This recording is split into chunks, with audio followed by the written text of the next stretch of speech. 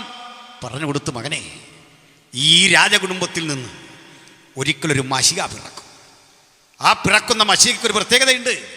അവിടുന്ന് വരുമ്പോൾ നിന്നെപ്പോലുള്ള കണ്ണുകൾ കാണും. മുടന്തന്മാർ എഴുന്നേറ്റ് നടക്കും. സംസാരശേഷി നഷ്ടപ്പെട്ടവർ വാചാലരാകും. ആർക്കും ചെയ്യാനാവാത്ത പ്രവൃത്തി ചെയ്യുന്ന ഒരു ദാവീദ് പുത്രനെ നീ മനസ്സിലാക്കിക്കൊള്ളണം. ഇതവൻ്റെ ഹൃദയത്തിൽ കിടന്നു. ഇന്ന് വചനം കേൾക്കുമ്പോൾ ഓർക്കണം, ദാവീദ് പുത്രനെക്കുറിച്ചുള്ള ഒരു വചനം മതി നമ്മുടെ ജീവിതത്തെ അടിമുടി മാറ്റിമറിക്കാനെങ്കിൽ. അകത്തും പുറത്തും ഇരിക്കുന്ന പ്രിയപ്പെട്ടവരെ, ഇന്ന് രാത്രി നമ്മൾ കേൾക്കുന്ന ഈ ദൈവജനത്തിലൂടെ ജീവിക്കുന്ന ദൈവപുത്രനെ ഹൃദയത്തിൽ കൊണ്ടിട്ട് ഉലകത്തോട് പറയാം, അവിടുന്നാണ് രക്ഷകൻ. നമ്മെ അടിമുടി മാറ്റിമറിച്ച് നമ്മുടെ ജീവിതത്തിന് ഊടും പാവും നെയ്യാൻ കഴിയുന്ന ആത്യന്തികനായ ദൈവത്തിൻ്റെ പുത്രൻ. അതുകൊണ്ട് നാശപട്ടണത്തിൻ്റെ പടിവാതിൽ കടന്ന് യേശുക്രിസ്തു എന്ന മഹാനുഭവൻ നടന്നു വരുമ്പോൾ പഠിപ്പും വിദ്യയുമുള്ള പൊതുജനങ്ങൾ വീമ്പിളക്കി പറഞ്ഞു, ദാ പോകുന്നു ശാസ്ത്രമറിയാത്തവൻ, തച്ചൻ്റെ മകൻ. ആക്ഷേപിക്കപ്പെടുന്ന നിരവധി പേരുകൾ കൊണ്ട് യേശുവിനെ അവഹേളിക്കുമ്പോൾ ഒരാളോടും പ്രതിവാദം പറയാതെ യേശു ഒറ്റക്കത് വഴി ഇതൊന്നും കേൾക്കാതെ നടന്നു വരുമ്പോൾ ഒരു കാര്യം ഓർത്തുകൊള്ളണം, ചില നിശ്ചയദാർഢ്യങ്ങൾ ആ ഹൃദയത്തിലുണ്ട്. ചിലത് ചെയ്തെടുത്തിട്ടേ അവിടുന്ന് മടങ്ങിപ്പോകൂ. നാളുകൾക്കപ്പുറത്ത് ശാപഗ്രസ്തമായ ജെരികോയുടെ പടിവാതിക്കലൂടെ അവൻ കടന്നു വരുമ്പോൾ, ഈ പട്ടണത്തിന് കട്ടളക്കാൽ വെക്കുമ്പോൾ, അടിസ്ഥാനം വിടുമ്പോൾ, ഇളയ മകനും മൂത്ത മകനും ഒക്കെ മരിക്കുമെന്ന ശാപം മൂടിക്കിടക്കുന്ന മണ്ണിലേക്ക് ആരും പോകാൻ അറക്കുന്ന ഇരുട്ടിന്റെ മണ്ഡലങ്ങളിലൂടെ ജൈത്രയാത്ര ചെയ്യുന്ന വെളിച്ചത്തിന്റെ രാജകുമാരൻ ഈ രാത്രി നമ്മുടെ മധ്യേ തലങ്ങും വിലങ്ങും നടകൊള്ളുന്നുണ്ട്. അവിടുത്തെ പാദസ്പന്ദനം കേൾക്കുന്ന ദൈവമക്കൾ കാതുകൂർപ്പിച്ച് പിടിച്ചുകൊണ്ട് പറയണം, ചിലതരം ശബ്ദങ്ങൾ ഞങ്ങൾക്ക് ഈ രാത്രി കേൾക്കാം. ലോകം അടച്ചു വച്ച ചില ശബ്ദങ്ങൾ കേൾക്കാം, ചില വ്യക്തികളെ കാണാം. അകക്കണ്ണുകൾ തുറന്നുകൊണ്ട് ആ കാഴ്ച കാണാൻ വേണ്ടി നിയോഗിതരായ ദൈവമക്കളെ ഓർത്ത് ഞാൻ ദൈവത്തെ സ്തുതിക്കുന്നു. ഹല്ലേലൂയ. പ്രിയരെ, അവിടേക്ക് വരുമ്പോൾ ഇവനൊരു വിളിക്കുക, യേശുവേ ദാവീദ് പുത്ര. അവിടെ നിന്നോ എല്ലാ മനുഷ്യൻ മിണ്ടാതിരിക്കുക. അടുത്ത വചനം, അവനോ അധികം ശബ്ദത്തിൽ ഉച്ചത്തിൽ വിളിച്ചു. ഇവൻ ചെയ്തൊരു നിയമവിരുദ്ധ പ്രവൃത്തിയാണെന്നറിയാമോ? എന്താ കാര്യം? രാജ്യം ഭരിക്കുന്ന റോമാ കൈസറുണ്ടേ. ആ റോമാ കൈസർക്ക് കേൾക്കാൻ ഇഷ്ടമില്ലാത്ത കാര്യമാ യഹൂദന്മാർക്കൊരു മശിയ വരുന്നു പിറക്കുന്നു. നാട് ഭരിക്കുന്ന നാടുവാഴിയുണ്ടേ പീലാത്തോസ്. ആ നാട്ടിലൊരു നാട്ടുരാജാവുണ്ടേ ഹെരോദ. ഇവർക്കാർക്കും ഒരു മശികയെക്കുറിച്ച് കേൾക്കാൻ ആഗ്രഹമില്ല. മശിക തങ്ങളുടെ അവസരം തട്ടിക്കളയും, അധികാരം തട്ടിക്കളയും. അതുകൊണ്ട് ആ ശബ്ദം മുഴക്കാൻ താല്പര്യമില്ലാതെ ആളുകൾ ഇരിക്കവേ ഒരുവൻ ഒറ്റയ്ക്ക് പറയുക, നീയാണ് മശിക, നീയാണ് രാജാവ്, നിന്നെ തന്നെയാണ് ഞാൻ വിളിക്കുന്നത്, യേശുവേ ദാവീദ് പുത്ര. സ്പെസിഫൈ ചെയ്യുക. ശാസ്ത്രിക്ക് കണ്ടുപിടിക്കാനാവാത്ത, പരീശന് തിരിച്ചറിയാനാവാത്ത, ആരവാരം മുടക്കുന്ന മനുഷ്യർക്ക് തിരിച്ചറിയാനാവാത്ത ഒരറിവിൻ്റെ ആഴങ്ങളിലേക്ക് അന്ധൻ്റെ ഹൃദയത്തെ ദൈവം ഉണർത്തിയെങ്കിൽ അവനരികിൽ വന്നു. അവനോട് ചോദിക്കുക, ഞാൻ നിനക്ക് എന്താ ചെയ്യണ്ടേ? ആ ചോദ്യം കേട്ടപ്പോൾ അവൻ്റെ ഒരു വിളി കേട്ടില്ലേ, റബ്ബൂനി.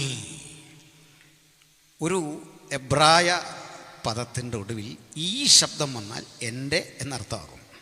ഉദാഹരണം, ഏൽ എന്ന് വെച്ചാൽ ദൈവം എന്നാണ്, ഏലി എന്ന് വെച്ചാൽ എൻ്റെ ദൈവമേ.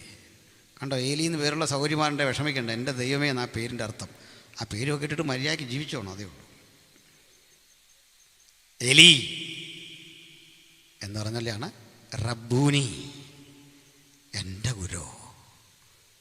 നമുക്ക് ചോദിക്കാം, നിന്നെ എവിടെ വെച്ചാ പഠിപ്പിച്ചേ? ഇല്ല, ഞാൻ ക്ലാസ് പഠിച്ചിട്ടില്ല. 12 ശിഷ്യന്മാരുടെ കൂടെ മാസ്റ്റർ റോളിൽ എൻ്റെ പേരില്ല, ഒറ്റ അറ്റൻഡൻസും എനിക്കില്ല, ദൈവരാജ്യത്തിൻ്റെ ക്ലാസ് കേട്ടില്ല. പക്ഷെ ഒന്നെനിക്കറിയാം, ഇതെൻ്റെ ഗുരുവാ, എൻ്റെ അവകാശം ഇവൻ്റെ മീതയാ, ഞാൻ വിട്ടുതരില്ല എൻ്റെ ഗുരു. ഈ രാത്രി അവകാശബോധത്തോടെ പറയാം, അങ്ങൻ്റെ കർത്താവാണ്. നിന്നെ വിട്ടിടത്തോട്ടോ വലത്തോട്ടോ മാറാത്ത ആത്മബന്ധത്തിലാണ് എൻ്റെ ജീവിതം. റബ്ബുനി, എനിക്ക് കാഴ്ച പ്രാപിക്കണം. അവൻ കണ്ടു. അവൻ്റെ ആ കാഴ്ചയെക്കുറിച്ച് എനിക്കൊരു സന്തോഷമുണ്ട്. കാഴ്ചയുള്ള നമുക്ക് അതൊരു അനുഗ്രഹമാണെന്ന് ഉള്ള സത്യമാണ്. കാരണം ഇരുട്ടിൻ്റെ ലോകത്താണ്. അവനെ നിറമെന്തെന്നറിയില്ല, ചുവപ്പും വെളുപ്പും കറുപ്പും അറിയില്ല, പച്ച അറിയില്ല, ആകാശത്തെക്കുറിച്ചറിയില്ല, കടലിനെക്കുറിച്ചറിയില്ല. ഇതൊക്കെ കേട്ടിട്ടുണ്ട്. ഓർമ്മയിൽ എവിടെയോ ചില സങ്കല്പങ്ങളുണ്ട്.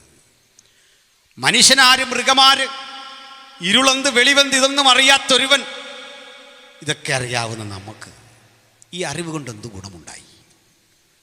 നിങ്ങൾ കണ്ടു ലോകത്തെ, ഞാൻ കണ്ടു ലോകത്തെ. ആ അറിവുകൾ നമ്മെ പാവിയാക്കി, ആ അറിവുകൾ നമ്മെ കുഴപ്പക്കാരാക്കി, ആ കാഴ്ച നമ്മെ അത്യാഗ്രഹികളാക്കി. ആ കാഴ്ച കൂടുതൽ വെട്ടിപ്പിടിക്കുന്ന മത്സരത്തിൻ്റെ കമ്പോളത്തിലൂടെ യാത്ര ചെയ്യാൻ എന്നെ പഠിപ്പിച്ചു.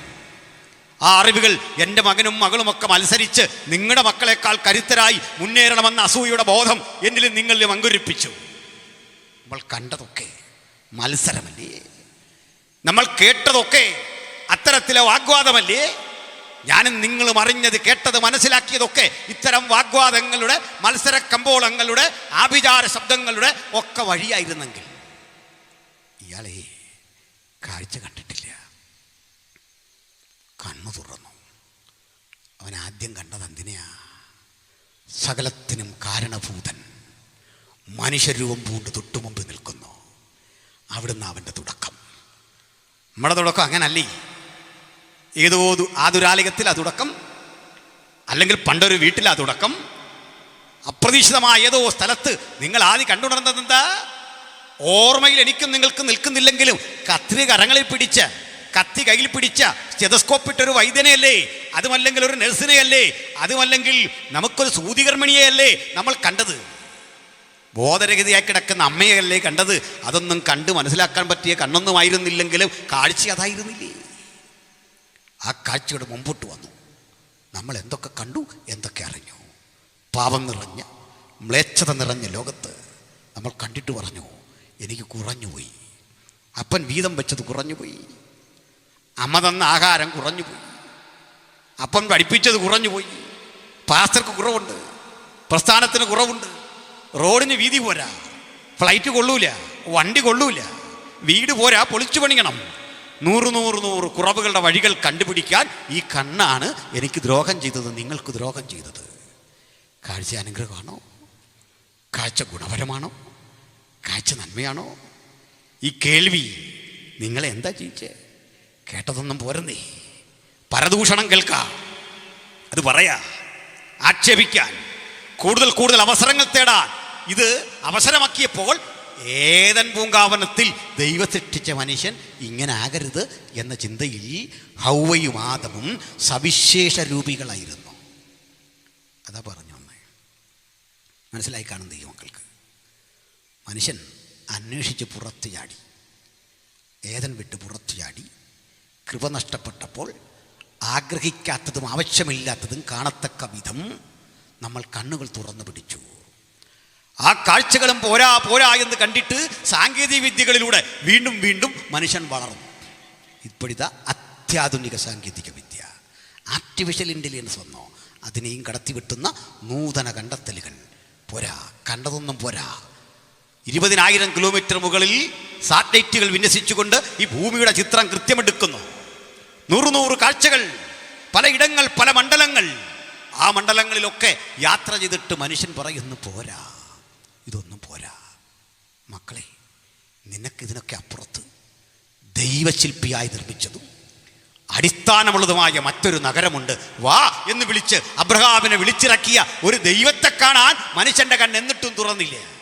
അതിൻ്റെ കാരണം അപ്പോസ്തലൻ പറഞ്ഞു, ഈ ലോകത്തിൻ്റെ ദൈവം അവിശ്വാസികളുടെ കണ്ണ് കുരുടാക്കി.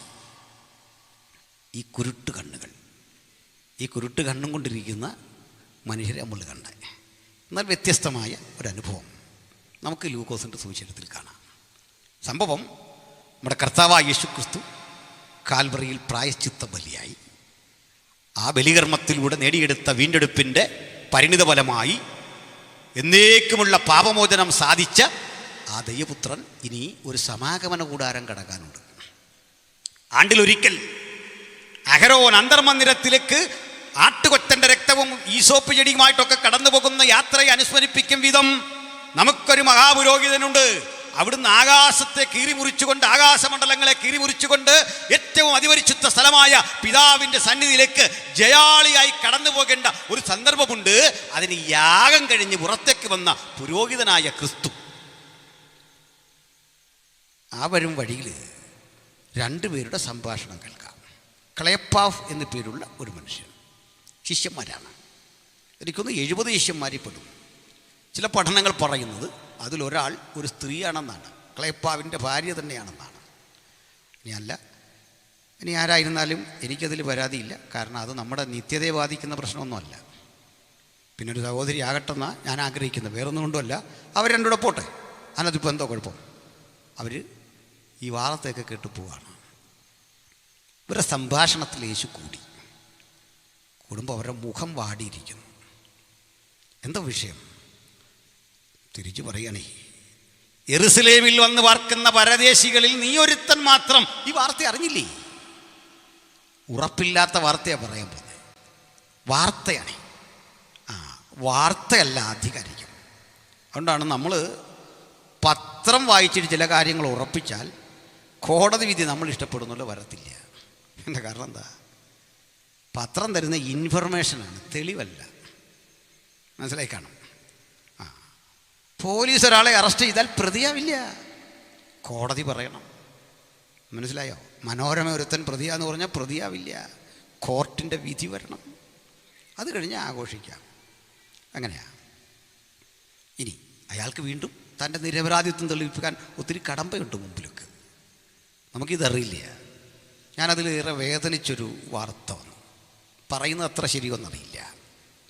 ഒരു സ്ത്രീക്കെതിരെ അവരുടെ മകനെ കൊണ്ട് കേസ് കൊടുപ്പിച്ചു. ആ സ്ത്രീക്കെതിരെ സ്വന്തം മകനെ കൊണ്ട് കൊടുപ്പിച്ച കേസ് 14 വയസ്സുള്ള ആ മകൻ ആ സ്ത്രീയോട്, ആ സ്ത്രീ സ്വന്തം മകനെ പ്രേരിപ്പിച്ച് അധാർമിക ജീവിതത്തിന് പ്രേരിപ്പിച്ചു. അവനെ ഒരു ട്രോമാ സ്റ്റേജിലേക്ക് ആക്കി. ആ സ്ത്രീ അറസ്റ്റ് ചെയ്തുകൊണ്ട് പോവാണ്.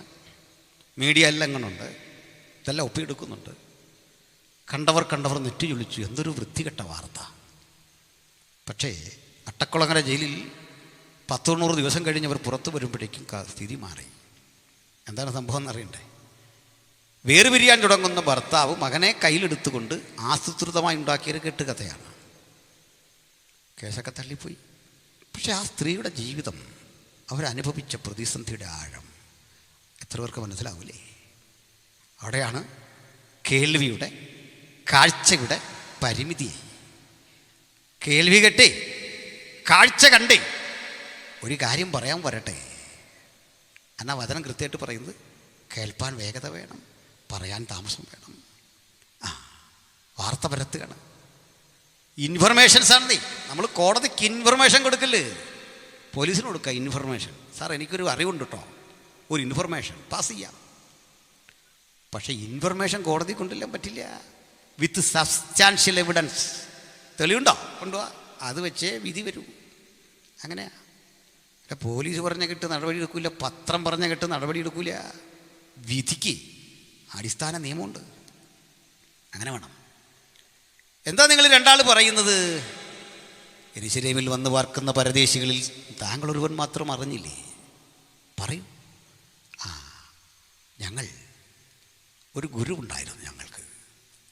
ഞങ്ങൾ അവനെക്കുറിച്ച് ധരിച്ചത് റോമൻ ആധിപത്യത്തിൽ നിന്ന് ഞങ്ങളെ വീണ്ടെടുക്കുമെന്നൊക്കെയാ. ഇസ്രായേലിൻ്റെ വീണ്ടെടുപ്പുകാരൻ അവനാണെന്നാണ് ധരിച്ചേ. പക്ഷേ പൊന്തിയോസ് പിലാത്തോസിൻ്റെ പക്കലേക്ക് യഹൂദന്മാർ അവനെ ഏൽപ്പിച്ചു കൊടുത്തു. അയാൾ അവനെ ക്രൂശിച്ചു. ക്രൂശിക്കപ്പെട്ടവൻ മരിച്ചടക്കപ്പെട്ടു. അരിമത്തയിലെ യോസേഫിൻ്റെ കല്ലറയിൽ അവനെ അടക്കം ചെയ്തു. ആ കല്ലറയുടെ കവാടത്തെ ഒരു മഹാശില കൊണ്ട് ബന്ധിച്ചു. ഇന്ന് 3 ദിനങ്ങൾ കഴിഞ്ഞു സാർ. ഞങ്ങളുടെ സ്ത്രീകളിൽ ചിലർ അവിടെ ചെല്ലുമ്പോൾ ആ കല്ലറ തുറന്നു കിടക്കുന്നതായി കണ്ടു. ഉയർത്തെഴുന്നേറ്റവനെ കണ്ടു എന്നും അവർ പറയുന്നു. എന്തു വിശ്വസിക്കണം എന്നറിയില്ല, നേരോ നുണയോ അറിയില്ല. ഈ ആശങ്കയിൽ നിൽക്കുമ്പോൾ മുഖം വാടി. അപ്പോൾ മനസ്സിലാക്കണേ, ഇവരെന്താ പ്രതീക്ഷിച്ചത്? കർത്താവിൻ്റെ തിരിച്ചുള്ള മറുപടി ഒരല്പം കട്ടിയാണ്. ആ മറുപടി കേട്ടാൽ പിന്നെ ആരും ഈ പുതുപ്പള്ളി സെൻറ്ററിൽ നീക്കിയല്ല. ഞങ്ങളൊക്കെ എൻ്റെ 4 അംശം പോലും പറയാതെ നിങ്ങൾ ഞങ്ങളെയൊക്കെ വിട്ട് പോടുക പലരും. എന്താ പറഞ്ഞത്? മന്ദബുദ്ധികളെ. ഇതിൽ എത്രയോ മാന്യമായിട്ടാ സാറ് വഴക്ക് പറയുന്നത് നിങ്ങളെ. മന്ദബുദ്ധികളെ, പ്രവാചകന്മാർ പറഞ്ഞത് വിശ്വസിക്കാത്ത. അങ്ങോട്ട് വിമർശനം തുടങ്ങി. കണ്ടോ വചനത്തിൻ്റെ തീഷ്ണത കർത്താവിൽ വ്യാപരിക്കുന്നുണ്ടോ? പ്രവാചകൻ പറഞ്ഞത് വിശ്വാസമില്ലല്ലേ? അവിടെ പറഞ്ഞെന്താ? ദൈവത്തിൻ്റെ ക്രിസ്തു മരിച്ചടക്കപ്പെട്ട് 3-ാം നാൾ ഉയർത്തെഴുന്നേൽക്കേണ്ടതാകുന്നു എന്ന് നിങ്ങൾ വായിച്ചിട്ടില്ലയോ? ആ അറിവ് നിങ്ങൾക്ക് കിട്ടും. ഈ സംഭവം കേട്ടിട്ടും വചനമുള്ളിൽ സംഗ്രഹിക്കാതെ നിങ്ങൾ എന്തുകൊണ്ട് പോയി? ഒരു പുരുഷനാ കേൾക്കുന്ന അപ്പുറത്തെ. പുള്ളി ചൂടാകേണ്ടതാ. ചുമ്മാ ആവശ്യമില്ലാത്തൊന്നും വിളിക്കരുത്. ഞങ്ങളൊരു കാര്യം പറഞ്ഞതേ ഉള്ളൂ. പക്ഷെ കർത്താവിൻ്റെ ശാസനയ്ക്കൊരു സുഖമുണ്ടെന്ന്. കർത്താവ് തല്ലിയപ്പോലും സുഖമാണെന്ന്. അങ്ങനെയല്ലേ? ബാല്യത്തിൽ നമ്മളെ പപ്പ തല്ലിയാലേ, അപ്പച്ചൻ തല്ലിയാലേ ഒരു കാര്യം ഉറപ്പാണ്, സൂപ്പർ പലഹാരമൊക്കെ വൈകിട്ട് മേടിച്ചോണ്ടേ വരുള്ളൂ അല്ലേ? നമ്മുടെ ലോകത്തിലെ അപ്പൻ അത്ര അറിയാമെങ്കിൽ ഒരു തല്ലി കർത്താവ് തന്നാൽ അതിലും വലിയൊരു തലോടലും കൊണ്ടേ വരൂ. ഒരു തല്ലെങ്കിലും അവൻ്റെ നിന്ന് കിട്ടിയാൽ ഓർക്കണം, അതൊരു ഭാഗ്യമാണ്. നീ എന്നെ തല്ലുന്നു, അതൊരു ഭാഗ്യമാണ്. തല്ലുന്നവൻ തന്നെ തടവും അതേ കരം വെച്ച്. ഞാൻ തല്ലിയ മകനെ നിങ്ങൾ തടവിയിട്ട് ഒരു ഗുണവുമില്ലെന്ന്. ഞാൻ തല്ലിയ മകനെ ഞാനൊന്ന് തടവിക്കഴിയുമ്പോൾ ആ കണ്ണിൽ നിന്ന് 2 തുള്ളി കണ്ണീരുണ്ട്. ചിലപ്പോഴൊക്കെ കുഞ്ഞുങ്ങളെ ഭക്ഷണം ബഹിഷ്കരിച്ചൊരു കിടപ്പാ. നമ്മൾ പറയും പച്ചവെള്ളം അവന് കൊടുക്കരുത്, കിടക്കണ്ട, അവിടെ വിളിക്കണ്ട. ആ ഭാര്യയും സമ്മതിക്കും, അവിടെ കിടക്കട്ടെ. നമ്മളിങ്ങോട്ട് വന്നേ ആ ചപ്പാത്തിയുടെ കഷ്ണം അല്പം ഒന്ന് കടിച്ചെടുക്കാൻ തുടങ്ങുമ്പോൾ, മുറിക്കാൻ തുടങ്ങുമ്പോൾ അകത്തൊരു നീറ്റിൽ കുഞ്ഞിനെ വിളി. ആ പിണങ്ങി കിടക്കുന്ന അവൾ വരണമെങ്കിലേ, അവൻ വരണമെങ്കിലേ പപ്പ അവിടെ ചെല്ലണം. വേറെ ആര് പറഞ്ഞാലും അവിടെ പ്രായച്ചിത്തമില്ല. പപ്പ അങ്ങോട്ട് ചെന്നിട്ട് വിളിക്കും. ആ എണ്ണീറ്റ് അവനൊരു തട്ടുണ്ട് നമുക്കിട്ട്. അത് ലോകത്തൊരു മനുഷ്യൻ കണ്ടവർക്ക് അഹങ്കാരിയായി ചെറുക്കണത് പപ്പായെ തട്ടുന്ന അല്ലെന്ന്. പപ്പായ ചിലപ്പോൾ അവനിങ്ങനെ തള്ളി മാറ്റും. എനിക്ക് വേണ്ട, ആ വന്നാട്ടെന്നേ കൊണ്ടവിടെ ഇരുത്തിയിട്ട് പപ്പ ഒരല്പം എടുത്ത് ആ വായിലേക്ക് വെച്ച് കൊടുക്കുമ്പോൾ ഒരു തുള്ളി കണ്ണീര് കുട്ടി അവൻ കഴിക്കുന്ന കാണുമ്പോൾ അപ്പൻ്റെ ഉള്ളവും നീറും. അങ്ങനെ നമുക്കിട്ട് തല്ലിയാൽ തമ്പുരാൻ്റെ ഉള്ളത്തിലുണ്ടൊരു നീറ്റൽ. അതിൻ്റെ പേരാ സ്നേഹം. കാൺമീൻ നാം ദൈവമക്കളെന്ന് വിളിക്കപ്പെടുവാൻ എത്ര വലിയ സ്നേഹം പിതാവ് നമുക്ക് നൽകിയിരിക്കുന്നു. അതുകൊണ്ട് വിളിച്ചു മന്ദബുദ്ധികളെ. തമ്പുരാൻ എന്ത് പറഞ്ഞാലും സന്തോഷമാണെന്നുള്ള ദൈവമക്കളെ ഓർത്ത് ഞാൻ ദൈവത്തെ സ്തുതിക്കുന്നു. നീ തല്ലുമ്പോഴുമുണ്ടൊരു സാന്ത്വനം. നിനക്ക് മാത്രമേ എന്നെ സാന്ത്വനപ്പെടുത്താൻ കഴിയൂ. എന്നിട്ട് പറഞ്ഞു, തിരുവെഴുത്ത് അങ്ങോട്ട് വിശദീകരിക്കുക. തിരുവെഴുത്ത് യേശു വിശദീകരിച്ചത് അങ്ങോട്ട് കേട്ടു. താൻ ആരാണെന്നറിയാതെ അവരുടെ മുഖം മറച്ചു. അങ്ങനെയാ ഏദനിലെ അവസ്ഥയിലേക്കാക്കിയെന്ന്. ചിലപ്പോൾ ഇതൊരു അനുഗ്രഹമാണെന്ന് പറഞ്ഞേ. ഏദനിൽ ഹവ്വ പാപം ചെയ്യും മുമ്പ് എന്തായിരുന്നു ആ അവസ്ഥയിലേക്ക് ചില കാഴ്ചകൾ കാണാതെ അങ്ങ് മറച്ചു. വചനം കേട്ടാൽ മതിയെന്ന്. സന്തോഷമുണ്ടോ? നമ്മുടെ കാഴ്ച വാങ്ങിയാലും ഈ വചനത്തിൻ്റെ കേൾവി മതി. ഏത് പ്രതിസന്ധിയിലും അത് നമ്മളെ മുമ്പോട്ട് നയിക്കും. ഹല്ലേലൂയ. ആരൊക്കെ എന്തൊക്കെ നിങ്ങൾക്കെതിരെ എനിക്കെതിരെ ആരോപണങ്ങളും ആലോചനകളും കൊണ്ടുവന്നാലും ഈ വചനത്തിൻ്റെ ശക്തി മതി. അത് കണ്ട് പോകാൻ അത് നമ്മുടെ മുമ്പിൽ കാവലായിരിപ്പുണ്ട്. വചനം നമുക്ക് വെളിച്ചമാണ്. ആ വെളിച്ചം കൊട്ടിയടക്കാൻ ലോകത്തിലൊരു ശക്തിക്കും കഴിയില്ല. കുറേ അങ്ങോട്ട് എന്തൊരു ജംഗ്ഷനിൽ ചെന്നപ്പോൾ എന്നാൽ ഞാൻ പിരിയുകയാണ് എന്ന അർത്ഥത്തിൽ അങ്ങോട്ട് പിരിയാൻ തുടങ്ങുമ്പോൾ അവർ പറയാ, അയ്യോ നാഥ പോകല്ലേ. നേരം ഇരുട്ടി തുടങ്ങി, സൂര്യൻ അസ്തമിക്കാറായി, വീട്ടിലേക്ക് വാ. വലിയ സന്തോഷമായി. കർത്താവ് അവരെ കൂടെ ചെന്നു. ഒരു ഭക്ഷണത്തിന് വിളിച്ചു. അവരെയൊക്കെ നാട്ടിലൊരു ശീലമുണ്ട്. ഭക്ഷണം കഴിക്കാൻ നമ്മളിരുന്നാൽ ആദ്യം കഴിക്കുന്നത് അതിഥി അല്ല, വീട്ടുകാരാണ്. എന്തൊരു സംസ്കാരമായി യഹൂദൻ്റെ അല്ലേ. മനസ്സിലായോ? സ്കറിയാപ്പാസ വീട്ടിൽ ഞാൻ ചെന്നാൽ ആദ്യം അദ്ദേഹവും പിള്ളേരും ഭാര്യയെല്ലാം കഴിക്കുമെന്ന്. ചിന്തിക്കാൻ പറ്റുമോ നമുക്കവിടെ? എന്നാൽ അതെങ്ങനെയാണെന്ന് പറയാം. അപകടമൊന്നുമില്ല. ആദ്യം ഈ ഭക്ഷണമെല്ലാം ഒരുക്കി വെച്ചിട്ട് അത് ഞാൻ വിളമ്പി കൊടുക്കണം. അതിഥി ആതിഥേയന് കൊടുക്കണം. ഒരപ്പം എടുത്ത് വാഴ്ത്തി നുറുക്കി ഇവർക്ക് കൊടുക്കും. ഇവർ കഴിച്ചു എന്നൊന്ന് വരുത്തി തീർക്കേ ഉള്ളൂ. എന്നിട്ട് കൈയൊക്കെ വെടിപ്പാക്കി വന്ന് എൻ്റെ കൈയൊക്കെ ഒന്ന് കഴുകിത്തരും. എന്നിട്ട് എനിക്ക് ഫുഡ് തരും. എന്തിനാണെന്നറിയേണ്ടത്? ഇവർ കഴിച്ചു എന്ന് വരുത്തി തീർക്കുന്നത് ആശങ്ക കൂടാതെ ഞങ്ങളുടെ അതിഥി കഴിക്കണം, ഞങ്ങൾ തൃപ്തരായി. സിംബോളിക്കലാണ്. എന്നിട്ട് എന്നെ തൃപ്തിപ്പെടുത്തിയ കോഴ്സാണ്. പലതരം ഭക്ഷണം ഇങ്ങ് തരികയാണ്. ജൂതൻ്റെ ഭക്ഷണം എന്ന് പറഞ്ഞാൽ നമ്മളീ കാണിക്കുന്നുള്ള പരിപാടിയൊന്നുമല്ല.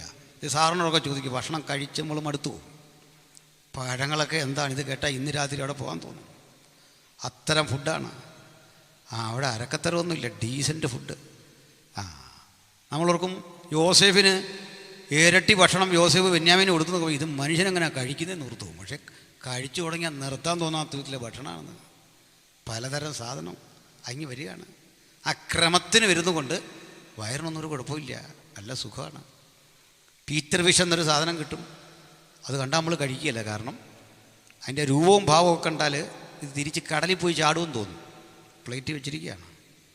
പക്ഷെ അതിൻ്റെ ഒരു ഭാഗം എടുത്ത് കഴിച്ചു കഴിഞ്ഞാൽ അതിൻ്റെ മുള്ളും ചെതുമ്പലും പോലും കളയല്ല, മൊത്തം കഴിച്ചു കളയും. അത് ആ കർത്താവ് കൊടുത്ത അത്ര സാധനം കൊടുക്കുള്ളൂ. അതാണ്. പഴയതും ഡ്യൂപ്ലിക്കേറ്റും ഒന്നും യേശു തരികയില്ലെന്ന്. നല്ല വസ്തു. ആ ആ നാട്ടിലുമുണ്ട് അതിൻ്റെ ഒരു ഐശ്വര്യം.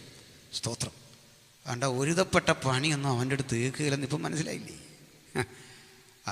അടുത്ത ദിവസം വരുന്ന കർത്താവിൻ്റെ ദാസന്മാരൊക്കെ അത് പ്രസംഗിച്ചോളും. അത്തരം കാര്യങ്ങളാണ് നമ്മുടെ ദൈവദാസന്മാരൊക്കെ സംസാരിക്കുന്നത്. അത് കുറ്റമൊന്നുമല്ല, ഓരോ കാലത്തുണ്ടാകുന്ന കാര്യം പറയേണ്ടത്, അതല്ലേ നമ്മുടെ വിളിയും തിരഞ്ഞെടുപ്പൊക്കെ. അത് കുറ്റമൊന്നുമല്ല.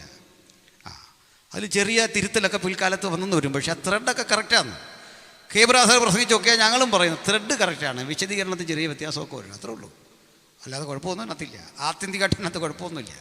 അതിനകത്ത് ചെറുതായി കാണുമ്പോണ്ട. അപ്പോഴേ എന്തേ പറഞ്ഞേ? ഇത് കർത്താവ് ഇവർക്ക് ഇതുപോലെ ഫുഡ് എടുത്തു കൊടുത്തു. വാഴ്ത്തി നുറുക്കി കഴിഞ്ഞു. അവർ ഭക്ഷണത്തിന് വേണ്ടി കണ്ണു തുറന്നപ്പോൾ യേശുവിനെ കാണാനില്ല. അപ്പോൾ ചിലതരം കാഴ്ചകൾ നമുക്ക് നിരാശ തരും. കാണേണ്ടവൻ നമ്മളെ വിട്ടു പോകും. നോക്കണേ, അകക്കണ്ണുകളുടെ ജ്വലനം കൊണ്ട് യേശുവിനെ കണ്ടവർക്ക് പിടിച്ചു നിൽക്കാൻ പറ്റും. പടത്തിൽ യേശുവിനെ കണ്ടവനെ പിടിച്ചിരിക്കാൻ പറ്റില്ല. പുൽക്കൂട്ടിൽ ഉണ്ണീശോനെ കണ്ടവർക്ക് പിടിച്ചിരിക്കാൻ പറ്റില്ല എന്ന്, ആർക്കും സാധിക്കില്ലെന്ന്. അതിന് ഒരു കാരണം ഞാൻ നിങ്ങളോട് പറയാം. ഇപ്പോൾ ക്രിസ്മസ് കാലമല്ലേ, ക്രിസ്മസിൻ്റെ ചരിത്രവും മറ്റു കാര്യമൊക്കെ പോക്കട്ടെ, സാറും അതൊക്കെ പറഞ്ഞല്ലോ. പ്രിയമുള്ളവരെ, ഈ പിറവി കൊണ്ട യേശുവിനെ കാണാൻ ആട്ടിടകന്മാരുടെ വലിയൊരു സേന ഉണ്ട്.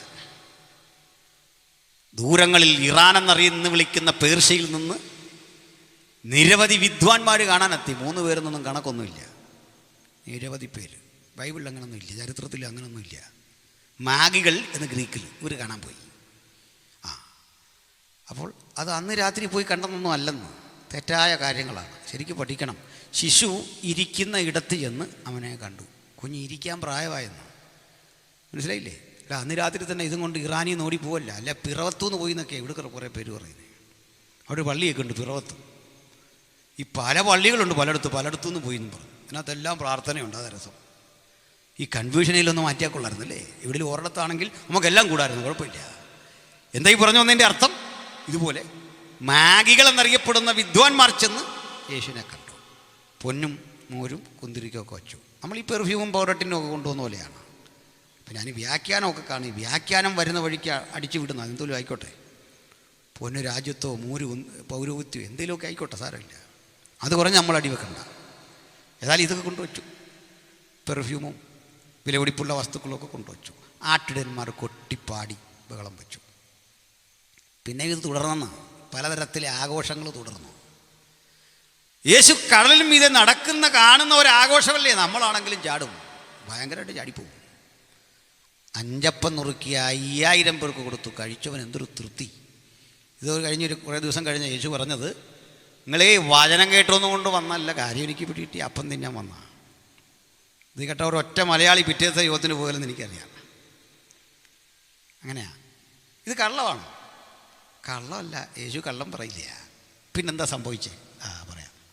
ഈ അപ്പം തിന്നാൻ പോയി എന്നുള്ള ശരി, നമ്മളാണെങ്കിലും പോയേനെ. ഈ യവത്തപ്പത്തിന് ടേസ്റ്റ് എന്നുള്ള സാധനമല്ല. പക്ഷേ ഈ അപ്പം കഴിച്ചപ്പോഴേ വിവരിക്കാനാവാത്തൊരു ടേസ്റ്റ്. ഈ അപ്പം കഴിച്ചപ്പോഴേ വയറിലെ അസുഖങ്ങളൊക്കെ മാറി ആളങ്ങ് ശുദ്ധനായി. ഈ അപ്പം അവൻ്റെ കണ്ണുകൾക്ക് കാഴ്ച കൊടുത്തു, ഒരു പ്രസരിപ്പ് ഉന്മേഷവും കൊടുത്തപ്പോൾ ഇപ്പം കണ്ടവരോടൊക്കെ പറയാൻ തുടങ്ങി. എന്താണെന്നറിയില്ല, അപ്പം കഴിച്ചപ്പോൾ തൃപ്തി മാത്രമല്ല, ശരീരത്തിന് മുഴുവനൊരു ബലവും. പിറ്റേന്ന് ആളുകൾ ഇഷ്ടം പോലെ കൂടിയപ്പോൾ കർത്താവ് ഈ പ്രോഗ്രാം അങ്ങ് നിർത്തിക്കളഞ്ഞു. മനസ്സിലായില്ലേ? ചിലപ്പോൾ നമ്മൾ പറയാറില്ല നമ്മുടെ യോഗത്തിൽ വിടുതലില്ല, വേറെ കണ്ടുപോയ വിടുതലുണ്ടെന്ന്. മനസ്സിലായ കാരണം എന്താണെന്നറിയണ്ടേ? ആ ജീവൻ്റെ അപ്പത്തെ ഭക്ഷിക്കാൻ ചെല്ലേണ്ടവൻ ഭൗതിക അപ്പത്തിന് വന്നാൽ ചില പ്രോഗ്രാമേ കർത്താവ് അങ്ങ് നിർത്തുന്നു. കർത്താവ് നിർത്തിക്കളഞ്ഞ പരിപാടി പിന്നെ നടന്നിട്ടില്ല. 5 അപ്പവും 7 അപ്പവും 2 പ്രോഗ്രാം അല്ലാതെ പിന്നെ നടത്താൻ എന്താ? നീയൊക്കെ ഇനാവുകയെ വന്നതെന്ന് കൃത്യം പറഞ്ഞിട്ട് ആ പ്രോഗ്രാം വിട്ടു. അപ്പോൾ അപ്പം ഭക്ഷിക്കാൻ 10,000 മനുഷ്യർ, 5,000 പുരുഷന്മാർ. സ്ത്രീകളുടെ കണക്കുണ്ടോ? ഇല്ല. ആ കാരണം അറിയോ? വല്ല കണക്കുണ്ടോ കഴിക്കുന്നതിന്? ആലോചിച്ച് നോക്ക്. ഇന്നും തിരുത്താൻ അവസരമുണ്ട്. വലിയ വിടുതലൊന്നും നടന്നില്ലേലും, വലിയ തീരുമാനമൊന്നും എടുത്തില്ല. ഈ 2024 ചില പുതിയ തീരുമാനം എടുത്തു പോകും. ഈ പുസ്തകത്തിൽ പോലും കണക്കെഴുതാൻ പറ്റിയില്ലെന്ന് ദൈവാസന്മാർ എത്ര പഠിച്ചിട്ടും സ്ത്രീകൾ കഴിച്ച കണക്കിനകത്ത് എഴുതാൻ പറ്റിയില്ലെന്ന് പറഞ്ഞപ്പോൾ ഒന്ന് ആലോചിച്ച് നോക്കി. ചുരുക്കി പറഞ്ഞാൽ സംഭവിച്ചെന്താ? 10,000-കണക്കിന് മനുഷ്യർ യേശു ഭക്ഷണം കൊടുത്തു, 1000-കണക്കിന് മനുഷ്യർക്ക് രോഗസൗഖ്യം കൊടുത്തു, ഏതാനും ചിലർക്ക് മരണത്തിൽ നിന്നുള്ള ഉദ്ധാരണം കൊടുത്തു. ഭയങ്കര ആഘോഷം. ഇതൊക്കെ കണ്ടാലേ ആഘോഷമാണ്. പക്ഷെ ക്രൂശിക്കപ്പെടുമ്പോൾ എത്ര പേരുണ്ട് അവിടെ, എത്ര ആളുകൾ വന്നവിടെ? വല്ല ആഘോഷം അവിടെ കണ്ടോ? ഇന്നും ഇങ്ങനെ നീ ക്രിസ്മസ് ആഘോഷിക്കുന്ന ആവേശം ക്രൂശിക്കപ്പെട്ടവനെ കാണാനില്ലെന്ന്. കടലിൻ മീതെ നടക്കുന്നവനെ കണ്ടപ്പോഴുള്ള ആരവാരം, എനിക്ക് ദാഹിക്കുന്നു എന്ന് പറയുമ്പോൾ ഒരു മനുഷ്യനെ കാണാനില്ല. പിടഞ്ഞു പിടഞ്ഞു മരിക്കുന്നവനെ കാണാൻ ആളുകളില്ലാതിരിക്കെ ഒരു വട്ടം സാധു സ്ത്രീകൾ അന്ന് അവിടെ നിൽപ്പുണ്ട്. ഇതിൽ നിന്ന് ആവേശം കൊണ്ടുവേണം ഈ സ്ത്രീ സമാജമൊക്കെ കരുത്താകാൻ. ഉമ്മ രൂത്തിൻ്റെ കഥയും എസ്തേറിൻ്റെ കഥയും ഓർപ്പാ കെട്ടിപ്പിടിച്ചു എന്നും പറഞ്ഞ് പൊട്ടിക്കരഞ്ഞു എന്നും പറഞ്ഞ് പോകാതെ ക്രൂശിൻ്റെ ചുവട്ടിലേക്ക് വാ. നിങ്ങളും വസ്തിരാജ്ഞിയുടെ കാര്യമൊക്കെ വിടന്ന് കേട്ട് കേട്ട് മടുത്തുന്നു. അതുകൊണ്ട് പറഞ്ഞാൽ നിങ്ങളാണോ സഹോദരിമാർക്കൊരു 10 മിനിറ്റ് കൊടുത്താൽ അത് ഏറ്റവും രസകരമായ കാര്യം. ഈ ശവസംസ്കാരത്തിന് ലേഡീസിൻ്റെ ആളിന് സമയം കൊടുക്കും അനുശോചനം പറയാൻ. ഈ പ്രിയപ്പെട്ട അപ്പച്ചൻ ഒരു കരച്ചില്ല, പിന്നൊന്നുമില്ല. എൻ്റെ മോനെ പ്രിപ്പയർ ചെയ്തൊരു മെസ്സേജ് പറ, പവർഫുള്ളായൊരു മെസ്സേജ്, നല്ലൊരു അനുസ്മരണം അല്ലേ, പ്രത്യാശ വേണമെന്നോ അല്ലേ. എനിക്കും ഈ ശവസംസ്കാരത്തിലൊക്കെ പ്രസംഗിക്കാൻ ഇന്നും ബുദ്ധിമുട്ടുള്ള ഒരാളാണ്. ഞാൻ പിന്നെ അങ്ങ് മാറുകൊടുന്നു. ആരുടെ മരണമാണെങ്കിലും പെട്ടെന്ന് ചില ഓർമ്മകൾ ഇങ്ങനെ ജീവിതത്തിലേക്ക് വരും. ഈ ചെറുപ്പക്കാരൊക്കെ ആണെങ്കിൽ അവിടെ നിന്ന് മാറിപ്പോവും. പിന്നെ ശവം നമ്മൾ സംസ്കരിക്കേണ്ട ഒരു ഘട്ടം ഉണ്ടെങ്കിൽ ഒരു ധൈര്യമൊക്കെ സംഭരിക്കും. പേടിയൊന്നുമല്ല, മറിച്ച് ചിലതരം ദുഃഖങ്ങൾ മനസ്സിലേക്ക് വരും. പറഞ്ഞെന്തിനാണെന്നറിയണ്ടേ? ഈ ക്രൂശിക്കപ്പെട്ടവനെ കാണാൻ സ്ത്രീകൾ വന്ന് നിൽക്കുമ്പോൾ നമ്മുടെ മുമ്പിലൊരു അപകടം നടന്നെങ്കിൽ അവിടെ പൊടിയുന്ന ചോര കാണാൻ കെൽപ്പില്ലാതെ മാറുന്ന ദൗർബല്യമുള്ള സ്ത്രീകളല്ലേ അത് സത്യത്തിൽ? നിങ്ങൾ അങ്ങനെയാണ്. കാരണം നിങ്ങൾക്ക് മാതൃഹൃദയം ഉണ്ടെന്ന്. ഞാൻ എൻ്റെ മോനെ അടിക്കാൻ പിടിച്ച് 2 അടി കഴിയുമ്പോൾ അവനേക്കാൾ മുമ്പ് എൻ്റെ ഭാര്യ കരയില്ലേ? എന്താ കാര്യം? മാതൃഹൃദയമാണെന്നത്. സഹോദരന്മാർക്കത് മനസ്സിലാകണേ. അംഗൻവാടി പഠിപ്പിക്കാമെന്ന് പോയി നോക്കി, മനസ്സിലായോ? കേസ് വരും പറ്റിയെന്ന്. ചെറുക്കനെ ഇങ്ങോട്ട് പിടിച്ചിട്ടുണ്ടല്ലോ. സത്യത്തിൽ ഏറ്റവും അധികം ശമ്പളം കൊടുക്കേണ്ടത് അംഗൻവാടി ടീച്ചർക്കാണ്, അല്ല കോളേജ് പ്രൊഫസർക്കല്ല. 2-3 കുഞ്ഞിനെയും കൊണ്ട് ജീവിക്കാൻ നിങ്ങൾ വിടുന്ന പാടൊന്ന് ആലോചിച്ച്. അങ്ങനെ ആകുമ്പോൾ ഈ 40 കുഞ്ഞിനെ വെച്ചുകൊണ്ടിരിക്കുന്ന ടീച്ചറുടെ കാര്യം ഒന്ന് ആലോചിച്ച്. അവർക്കാ പൈസ കൊടുക്കണ്ടേ? സ്തോത്രം. അമ്മയുടെ ഹൃദയം അതാണ്, മാതൃഹൃദയം അതാണ്. ഞാൻ എൻ്റെ മക്കളുടെ അടുത്ത് കഴിഞ്ഞ ദിവസം പറഞ്ഞു, മക്കളെ ഈ അപ്പനും അമ്മയൊന്നും ശപിച്ചാൽ ഏൽക്കുകയില്ല. കുഞ്ഞ് നടുങ്ങിപ്പോയി. ഇതെന്താ അപ്പ പറയുന്നത്? എൻ്റെ കാരണം അമ്മയ്ക്ക് ശപിക്കാനാവില്ലടാ, അപ്പന് ശപിക്കാനാവില്ല. ഉള്ളം നൊന്നല്ല പറയുന്നത്. നൊന്ന് പറഞ്ഞാൽ പോലും നീ യാത്ര തിരിക്കും മുമ്പ്, ബൈക്ക് എടുക്കും മുമ്പ് അപ്പൻ അത് തിരിച്ച് കൺവസ് ചെയ്യും. അമ്മ ശാപം പിൻവലിക്കും. അതാണ് അമ്മ. നിങ്ങൾക്ക് ഒരപകടം താങ്ങാനുള്ള ത്രാണി പോരെന്ന് മനസ്സിലായില്ലേ? എന്തിന്? ഒരു കൊടും കുറ്റവാളിയെ നിങ്ങളുടെ മുമ്പിലിട്ട് പോലീസ് തല്ലിയാൽ നിങ്ങൾക്ക് വിഷമം വരും. നിങ്ങളെന്നെ പറയും, സാർ മതി സാർ, അവൻ ചീത്ത പറഞ്ഞു, മദ്യപിച്ചു, മതി സാർ, ചെയ്യല്ലേ സാർ, ചെയ്യല്ലേ സാർ. ആ പോലീസ് ഉദ്യോഗസ്ഥർ പറയും, നിങ്ങളെപ്പോലൊരാ ഇവനെ വഷളാക്കുന്ന മാറ്. അതാ നിങ്ങളെങ്കിൽ ക്രൂശിൻ്റെ ചുവട്ടിൽ ഒരു കുറ്റവും ചെയ്യാത്ത, പാപമറിയാത്തവൻ, നിർമ്മലൻ, നിർദോഷൻ, സ്വർഗത്തെക്കാൾ ഉന്നതനായവൻ, മനുഷ്യ ശരീരം പൂണ്ട് തൻ്റെ പ്രാണനെ പ്രായച്ചിത്തമായി വെച്ചു കൊടുക്കുമ്പോൾ ഒരു വട്ടം സാധു സ്ത്രീകൾ അവിടെ. ആ കൂടെ പാവം യോഹന്നാൻ, അയാളൊരു ചെറുപ്പക്കാരനാണ്. അദ്ദേഹം എന്തിനാ നിന്നേന്നറിയണ്ടേ? വിലാപ്പുറം കുത്തിത്തുളയ്ക്കുമ്പോൾ, കയ്യിലും കാലിലും അണിയിറയ്ക്കുമ്പോൾ യോഹന്നാൻ്റെ അന്തരംഗത്തിലൂടെ കടന്നു പോകുന്ന ചിന്ത, ആ കരം നീട്ടി എത്ര തവണ ഞാൻ ഭക്ഷണം കഴിച്ചിട്ടുണ്ട്, ആ കരം എത്ര തവണ എന്നെ തഴുകിയിട്ടുണ്ട്, ആ കരം എന്നെ തൊട്ടിട്ടുണ്ട്.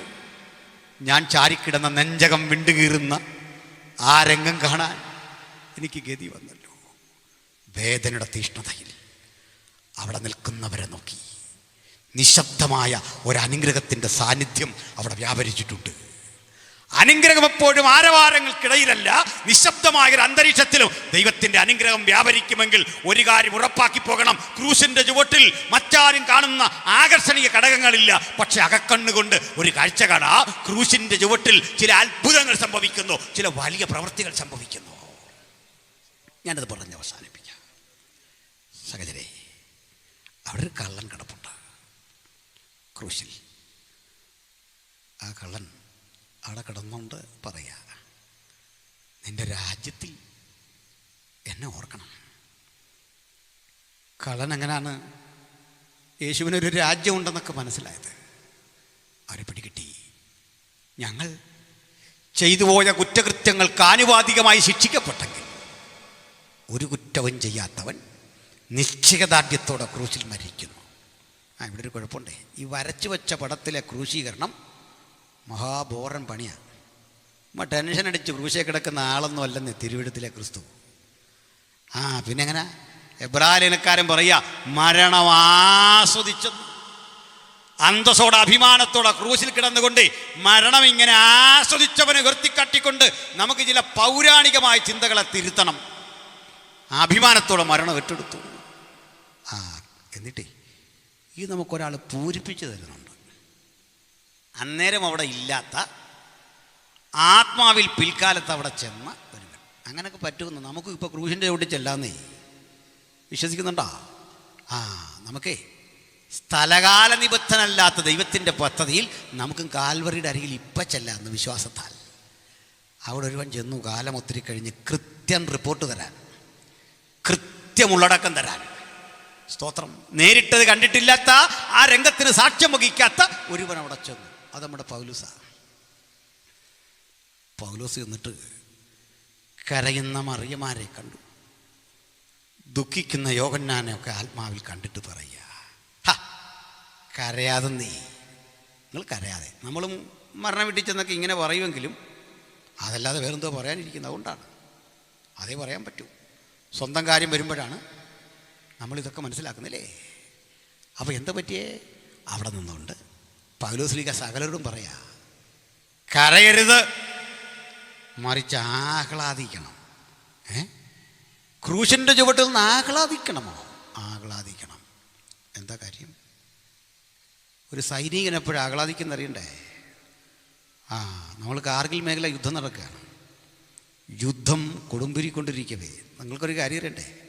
നമ്മുടെ ഉച്ചിയിൽ കയറി നിന്നോണ്ടാ അവരിങ്ങോട്ട് ആക്രമിച്ച് നമ്മുടെ സ്ഥലമെല്ലാം പിടിച്ചെടുത്തിട്ട്. അവരത് വഴി ആട് തെറ്റി നടന്ന നാട്ടുകാർ ചിലർ കണ്ടു മാര് കയറിയത്. ഇത് കണ്ടിട്ട് ഇവൻ വിവരം കൊടുത്തു. പെട്ടെന്ന് നമുക്ക് താഴെ നിന്ന് ആക്രമിച്ച് കിടക്കണം മുകളിലേക്ക്. ഒടുക്കം ഒരു വിധത്തിൽ ലക്ഷ്യസ്ഥാനത്തേക്ക് ഇന്ത്യൻ സൈന്യം നാളുകൾ കൊണ്ട് ചെന്നു. അപ്പോൾ ഇന്ത്യൻ സൈന്യത്തിനും അറിയില്ല ഇവരുടെ പാത്തിരിപ്പുണ്ടെന്നൊക്കെ ഓർത്തിരിക്കുകയാണ്. യുദ്ധമല്ലേ, അവർ പോയി എന്നൊന്നും അറിയില്ല. പക്ഷെ പെട്ടെന്ന് കൺട്രോൾ റൂമിൽ നമ്മൾ പിടിച്ചെടുത്തൊരു വയർലെസ് മെസ്സേജ് പിടിച്ചെടുത്തു അവരുടെ. അതിൽ അവർ ഉറുദു ഭാഷയിൽ പറയുക, ഞങ്ങൾക്ക് എങ്ങോട്ടും പോകാൻ വയ്യ, ഞങ്ങൾ മുമ്പിലേക്ക് ഇറങ്ങുമ്പോൾ ഇന്ത്യ ഞങ്ങളുടെ തലയ്ക്കും ഇതേ തീമഴ പെയ്യുകയാണ്. ഈ ഒറ്റ വാക്ക് കേട്ടപ്പോൾ ഈ സൈനിക മേധാവി ചാടിത്തുള്ളാൻ തുടങ്ങി. സൈനിക മേധാവി ആഹ്ലാദം കൊണ്ടു കഴിഞ്ഞാൽ മറ്റു പടയാളികൾക്കൊന്നും അറിയണ്ട, പിന്നെ അവർക്കറിയാൻ കാര്യം എന്തിനാ തുള്ളുന്നതെന്നല്ലേ. അവരും ആഹ്ലാദിക്കാൻ തുടങ്ങി. ഇന്ത്യൻ ദേശീയ പതാക കാർഗിലിൻ്റെ മുകളിൽ അവർ നാട്ടിവെച്ചിട്ട് ജയം പ്രഖ്യാപിച്ചു പോന്നു. പൗലോസ് പറഞ്ഞു, വാ, ക്രൂശിൻ്റെ ചുവട്ടിലേക്ക് വാ, കരയാതെ, വിഷമിക്കാതെ.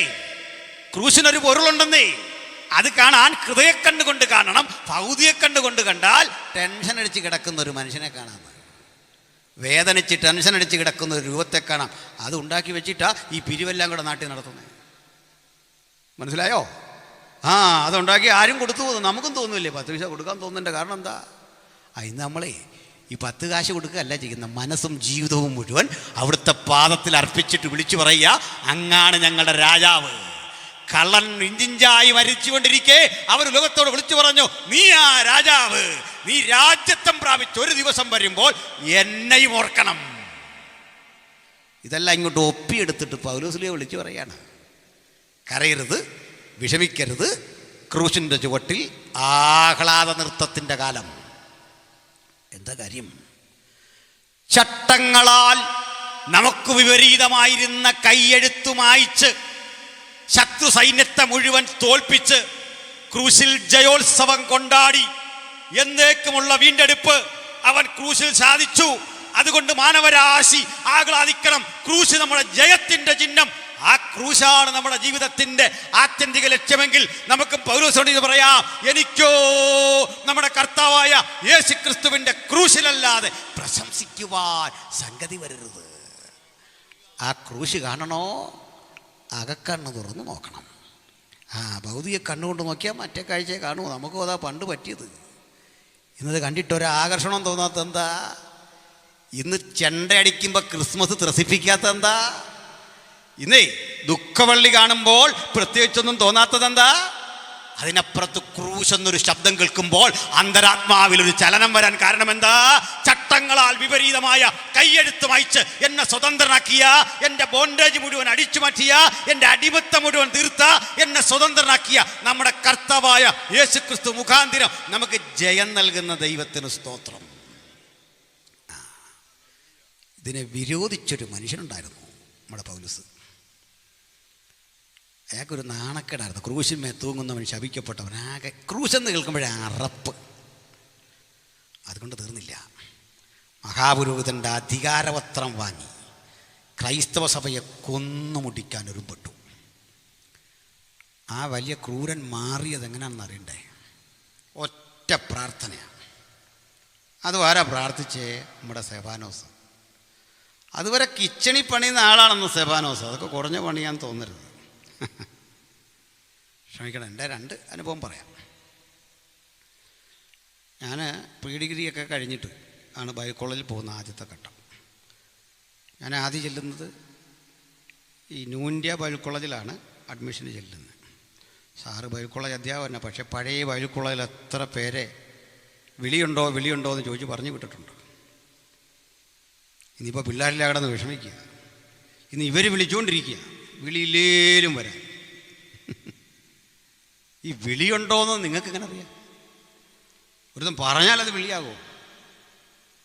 അല്ല, എന്നെ കണ്ട് ബേബി സാറ് പറഞ്ഞു, എനിക്ക് വിളിയില്ല, തിരഞ്ഞെടുപ്പില്ല, പൊക്കോളാൻ പറഞ്ഞു. ഞാൻ പോന്നു. ഒത്തിരി ദുഃഖം തോന്നി. പിന്നെ വേറൊരിടത്ത് എടുത്തു. അവിടെ ചെന്നപ്പോൾ നല്ല കട്ടിപ്പണിയുണ്ട്. കുഴപ്പമില്ല, എന്നാലും പഠിക്കണം. പഠിച്ചു. ഒരു കാര്യം അഭിമാനത്തോടെ പറയാം, ആരും ചെയ്യാൻ ബുദ്ധിമുട്ടുന്ന പണികളൊക്കെ നമ്മളെ തലയ്ക്ക് വീതേ വരും. ഒരു ബുദ്ധിമുട്ടും തോന്നാതെ അത് വിശ്വസ്തയോടെ ചെയ്തു. എനിക്ക് അഡ്മിഷൻ നിരാകരിച്ച കോളേജിലും പഠിപ്പിക്കാൻ ഭാഗ്യം കിട്ടി. പിന്നെ അത് പറഞ്ഞ് ഞാൻ കുത്തിയിട്ടൊന്നുമില്ല ഇന്ന് വരെ. അങ്ങനെ ഞാൻ ചെയ്യില്ല. അതൊക്കെ ഓരോ നിമിത്തങ്ങളല്ലേ. പിന്നെ ആ സാറുമായിട്ട് എത്രയോ തവണ സഹകരിച്ചു. അപ്പോൾ പിന്നെ അതും വെച്ച് സാറിന് 2 വെട്ടും വെട്ടി. അതൊന്നും നല്ലതല്ല. അതും കൊണ്ട് ഗുണമില്ല. ചില നിമിത്തങ്ങൾ, ചില കാര്യങ്ങൾ അങ്ങനെയാണ്. അപ്പോൾ ഇങ്ങനെ തോറ്റെടുത്ത് ഞാനൊരു ദിവസം വരും, അങ്ങനെ പ്രാർത്ഥനയൊന്നും എനിക്കില്ല. ചൊല്ലി പറയില്ലേ, എന്നെ നിന്ദിച്ച അയൽക്കാരുടെ മധ്യത്തിലൊന്ന് മാനിക്കണം. വേണ്ടെന്നേ, അവനാണ് വലിയ ഉള്ളി. ഇവിടം കൊണ്ട് മാന്യത ഒതുക്കണ്ടെന്ന് അതിരുകൾ വിശാലമാക്കിക്കുക ദൈവമക്കൾ. അങ്ങോട്ട് പോട്ടെന്ന്, റേഞ്ച് അങ്ങോട്ട് പോട്ടെന്നേ. പുതുപ്പള്ളി കിടന്ന് കറങ്ങാതെ പുതുപ്പള്ളിയിൽ ഒതുങ്ങുന്ന മാന്യത പോരെന്നേ. നമുക്ക് രാജ്യാന്തര തലങ്ങളിലേക്കൊന്ന് ചിന്തിച്ചാട്ടെ. അതെന്താ പറ്റാത്തേ?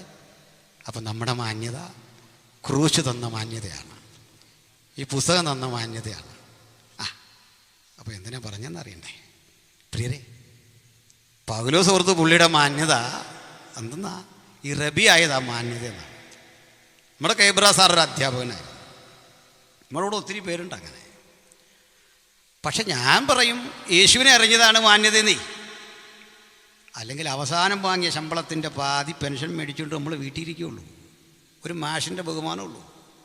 മുമ്പ് പറഞ്ഞ പോലെ രാജ്യാന്തര വേദികളെ കാണാൻ, എല്ലാ പരിമിതികളെയും ഭേദിച്ചു പോകാൻ ദൈവം കൃപ കൊടുത്തതേ ഈ പുസ്തക കാരണം. ബഹുമാനപ്പെട്ട ഉണ്ണിച്ചാൻ, പരേതനായ നമ്മുടെ കെ ജോസഫ് അച്ചാൻ, അതേ ഒരു സൈനികനായിരുന്നു.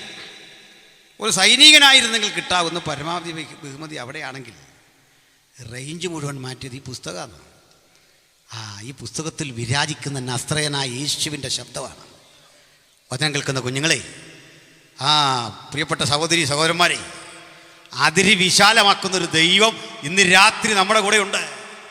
ആർക്കും വരയിട്ട് ഒതുക്കാൻ കഴിയാത്ത വിധം മണ്ഡലങ്ങളെ വിശാലമാക്കുന്നവൻ അരികിലുണ്ട്.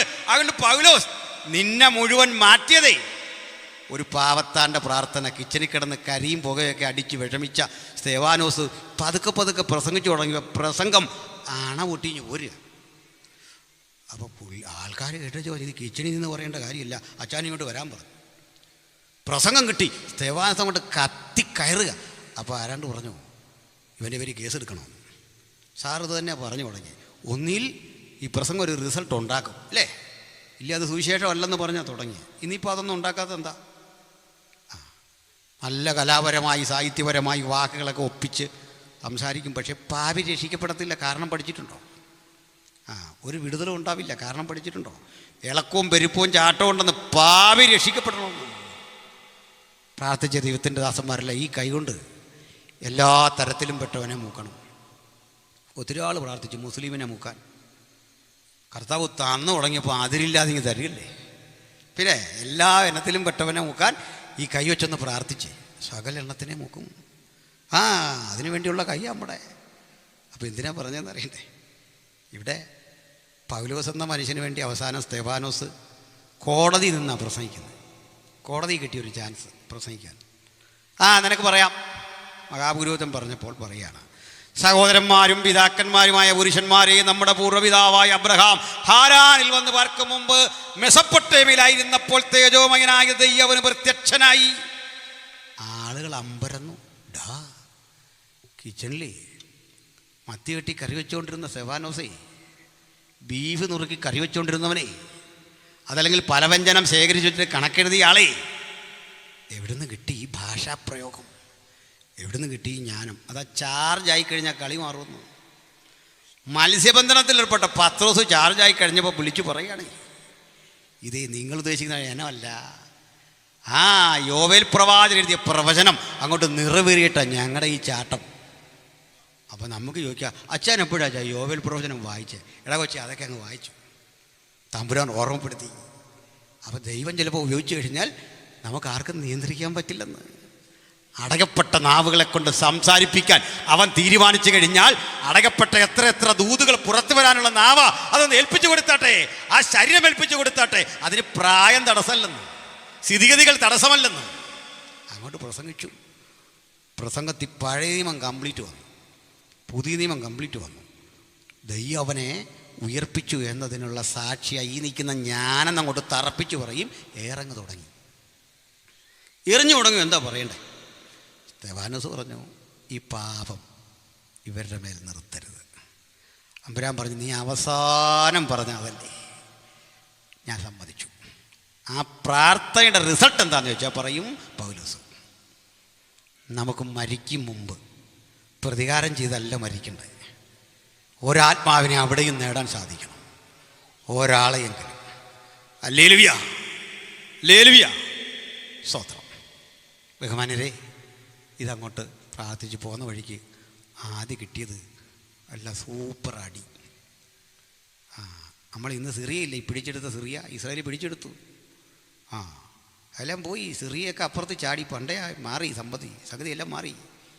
നമ്മുടെ ഈ പത്രം ഇത് എഴുതാൻ ത്രാണിയുള്ള പത്രക്കാരനൊന്നും അല്ലെന്നേ. സംഭവം ഇങ്ങനൊന്നും അല്ല. ഇനി ഈ ഡമാസ്കസിൻ്റെ അതിൻ്റെ ക്യാപിറ്റലാണ്, സിറിയയുടെ ക്യാപിറ്റലാണ് ഡമാസ്കസ്. അതിൻ്റെ പടിവാതിക്ക് ചില്ലിയും കിട്ടി ഒരൊറ്റ അടി. കണ്ണിൻ്റെ കാഴ്ച പോയി. ചെല്ലു പറഞ്ഞ കുതിരപ്പുറത്തുനിന്ന് വീണു. ഞാൻ അവിടെ നോക്കിയിട്ട് കുതിരയൊന്നും ഇല്ല.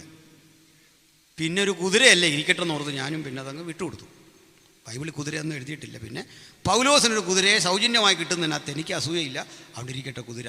പൗലോസ് അവിടുന്ന് താഴെ വീണു. കണ്ണിൻ്റെ കാഴ്ച പോയി.